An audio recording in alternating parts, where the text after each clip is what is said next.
Chinese और भेल का एक बहुत ही अनोखा और लाजवाब कॉम्बिनेशन, चाइनीज भेल। सबसे पहले तेल को गरम करते हैं। तेल गरम हो जाए तो डालें लहसुन का पेस्ट,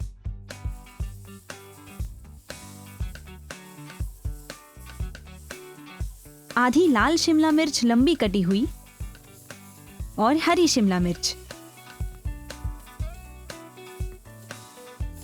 साथ ही डालें बारीक लंबे कटे गाजर, बारीक कटी कैबेज और इन सारी सब्जियों को मिला लें और 1 से 2 मिनट तक पकाएं।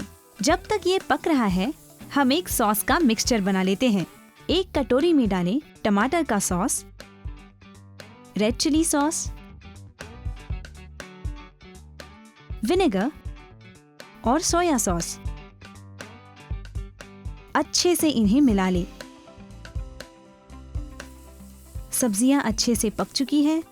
इसमें आखिर में मिलाएं उबले हुए मकई के दाने और सॉस का मिक्सचर। सॉस को थोड़ी देर तक सब्जियों के साथ पकने दें। फिर इनमें मिलाएं फ्राई की हुई नूडल्स। हक्का नूडल्स को 15 मिनट तक भिगोएं और फिर सारा पानी निकालकर उन्हें तलें। ऊपर से डालें हरा प्याज या स्प्रिंग ऑनियन और थोड़ा सा नमक और अच्छे से मिला दें। हमारा चाइनीज भेल है तैयार। चाइनीज भेल को आप ट्राई करें अपने स्वाद अनुसार।